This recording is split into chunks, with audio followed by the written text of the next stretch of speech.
Hablar de la guerra nunca es fácil. Es un tema del que las personas prefieren evitar en una conversación.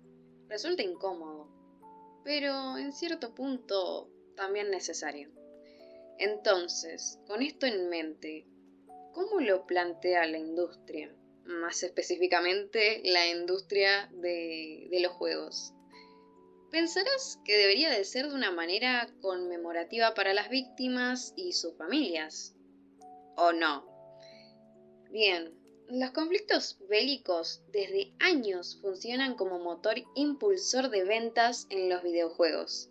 Lo podemos ver en títulos como Call of Duty, en los cuales te pones en el papel de un soldado que asesina a otros, civiles sin importar sus historias o rostros, ya que solo logras avanzar aniquilando a masas de enemigos. No recae un peso sobre tus acciones, no hay consecuencias como en el mundo real. ¿Deberíamos de acaso plantearnos la moralidad de un videojuego? La respuesta es afirmativa.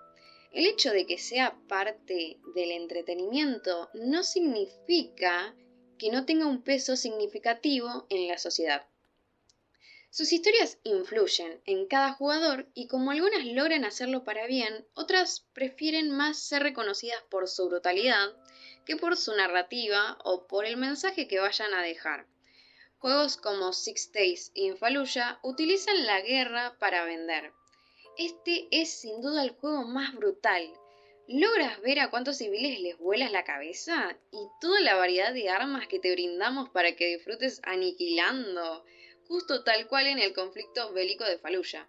Entre 2003 y 2006 murieron miles de civiles, sin contar las numerosas familias que se quedaron sin hogar por las pérdidas. Digamos, esto no sería lo más grave, pero sigue siendo relativamente bastante grave. En este video analizaremos 4 géneros con diferencias. Puede verse como una comparación, pero en este caso solo será para hablar de cómo impacta cada género con su propia jugabilidad y diferencias, que podemos reconocer como jugadores y asimismo consumidores, por supuesto. Abarcaremos videojuegos violentos, otros que dejan un mensaje, o podría decirse educativos, y otros que tengan un peso narrativo. Y por su contrario, también veremos juegos que tienen poco o nulo peso narrativo, pero deciden contar una historia a través de elementos plenamente visuales. O sea, juegos sin diálogos ni narrativa, en el cual su peso recae 100% en su apartado visual, su belleza o a veces su composición musical.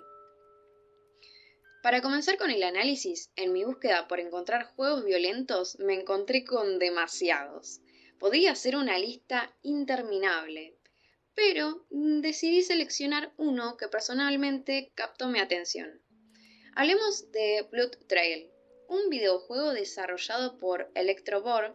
Actualmente diría que pareciese ser un proyecto abandonado, ya que a partir de su lanzamiento en 2019 hasta la actualidad sigue estando en acceso anticipado. Y no logró tener avances significativos en torno a su jugabilidad o sus mecánicas. Este juego de por sí carece de una identidad clara. Es un juego solamente con accesibilidad para los jugadores a través de realidad virtual o lo que se conoce como VR. La trama del juego básicamente abarca en que sos un asesino a sueldo al que le encargan matar a personas de una especie de secta, aunque eso es solo algo que se aclara en su descripción. Una vez dentro del juego no hay ningún escenario como una secta, solo matás personas de una manera muy sangrienta, logrando oír sus lamentos y sus súplicas. Puedes mutilarlos y ver cómo sus tripas y sus sesos vuelan por el aire. Genial, ¿no? En sentido gameplay, lo que vendría a ser jugable es un shooter en primera persona. No hay dificultad porque no hay enemigos, no tiene música el juego, debe tener soundtracks genéricos, pero a su vez se puede decir que genera un ambiente pesado, haciendo que lo único que puedas oír sean los gritos de los NPCs a los que vayas a asesinar, pero ciertamente no resulta coherente el hecho de que no se mencione dentro del juego nada sobre una secta satánica y que todos sus mapas sean una especie de parkour o que estén vacíos, pareciendo solo un relleno para no tener que poner nada.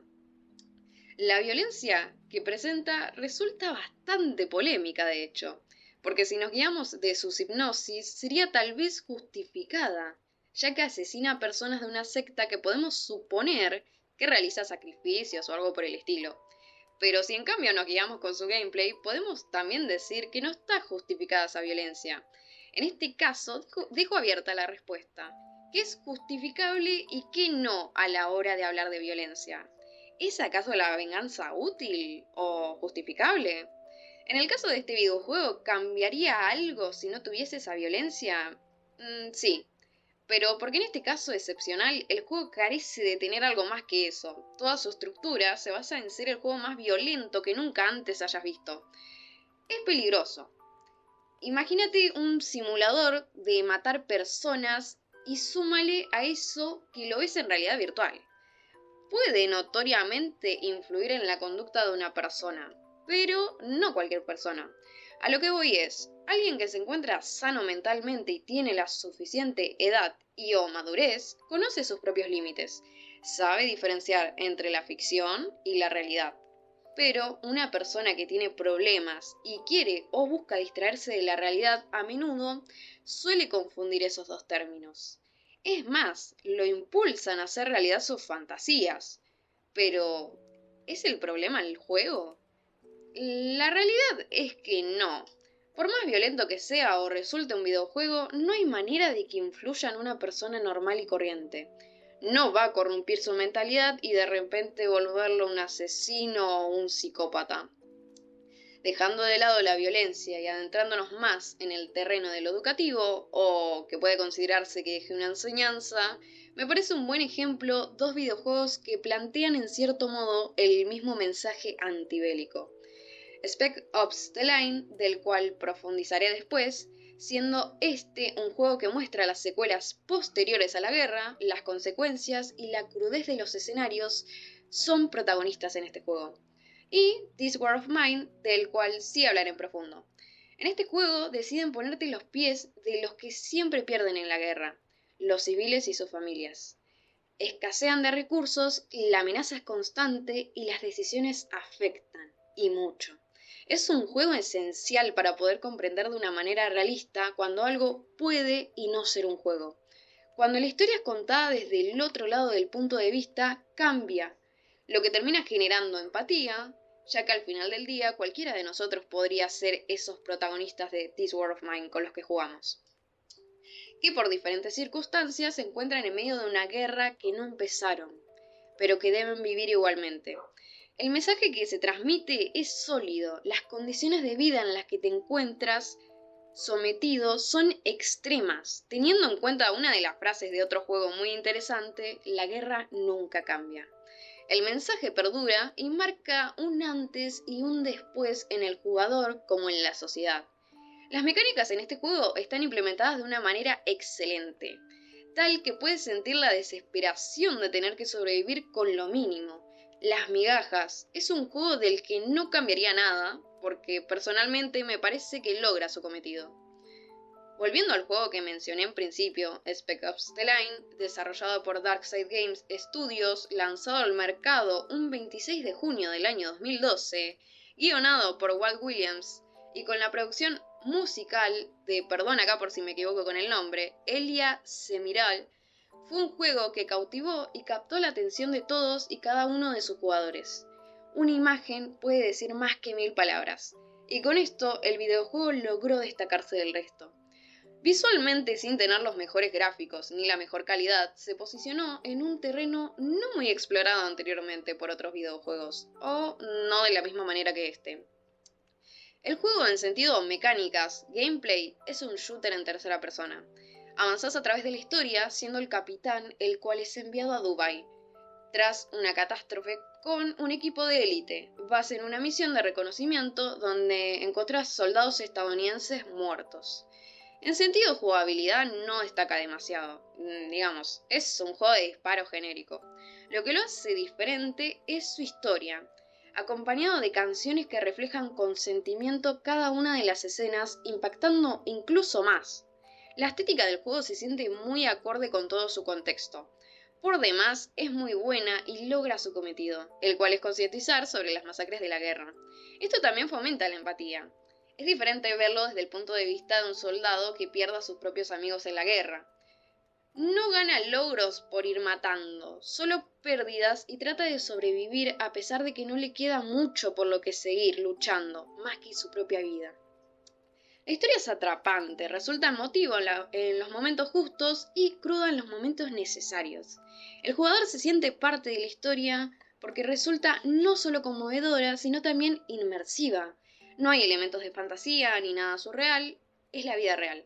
Si bien la historia se presenta de manera lineal, en ningún momento el jugador se siente sujetado a jugar o a actuar de cierta manera. Ni aunque el juego lo requiera, se genera esta respuesta de querer seguir avanzando, hasta acabar, hasta acabar.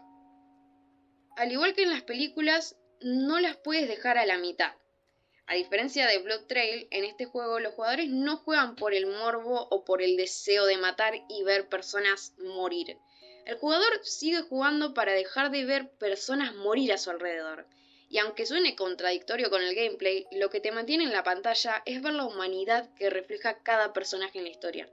La metamorfosis que sufre su sanidad mental hasta finalmente consumirlos es un mensaje muy fuerte, el que se deja en este juego, pero puede resultar subjetivo, como siempre la recepción de cada uno a la hora de jugarlo. Cerrando ya con los anteriores géneros y como último, pero no menos importante, hablaremos de juegos con nulo peso narrativo en sentido verbal, por así decir, pero con mucha carga visual y con historias que se cuentan en base a sus escenarios o a veces canciones. Sin necesidad de tener diálogos escritos entre personajes o narraciones, logran contar una historia. Su enfoque reside más en lo artístico y lo emocional, la representación de sucesos y cómo pueden llegar a cada uno a través del arte. El mensaje puede variar, así como puede ser positivo, puede también ser negativo. Esto no significa que sea malo o que su recepción deba de ser sí o sí influenciable o maliciosa para el jugador. Solo plantea que así como hay blanco y negro, también hay grises. El hecho de que sean juegos visualmente impresionantes no hace que todo quiera, no hace, perdón, no hace que todos quieran ser color de rosas. Hay historias que utilizan a su favor, por ejemplo, el color en el juego como una progresión a la decadencia del personaje. Comienza con colores vibrantes y en el proceso se van apagando hasta no presentarse más, habiendo una ausencia de colores en este caso. Gris es un juego que utiliza ese recurso. La depresión por la pérdida del duelo de la protagonista se muestra con cada color, haciendo de este una experiencia única, que por más que no implique demasiada jugabilidad, te hace sentirte parte. En este juego funcionó bastante bien el hecho de retratar el paso por el estado mental del personaje. Pero podemos dar otros ejemplos en los que juegos quisieron hacer lo mismo, pero fracasaron en el intento. ¿No fue suficiente?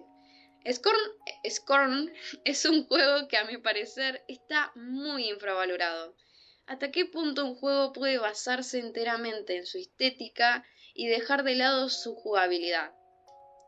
En este caso, un arte fenomenal, pero un juego algo pobre realmente. O eso opinaron los jugadores. En Scorn te encuentras en una prisión sombría, cruel y retorcida de la que vas a querer escapar, pero eso te costará tu propia vida. El juego te hará de lo más difícil poder avanzar. Fuera de las categorías con las que se muestra, no pareciese encajar con ninguna. Es único, y eso puede ser tanto bueno como malo. Aparecerá constantemente un dilema moral en Scorn, porque tus acciones son crueles, pero son la única manera aparente de avanzar, así que realmente no te queda de otra. A diferencia de otros juegos, en este no se te da ningún tutorial o guía al iniciar. Aprendes por ti mismo o solo supones cómo debería de funcionar cada cosa experimentando. La humanidad, o lo que queda de ella, te agobia en un mundo en el que solo te sientes vulnerable. No hay necesariamente una necesidad de que los enemigos sean aterradores, porque ya de por sí el propio mundo da miedo. Recae en tu propio esfuerzo si logras intentar salir de ahí o no. no tienes nadie que te acompañe en el camino, no seguirlo a su modo hace que se pierda prácticamente en parcialidad la esencia del juego. Estás maldito en un mundo sin esperanzas y las cosas no parece que vayan a mejorar.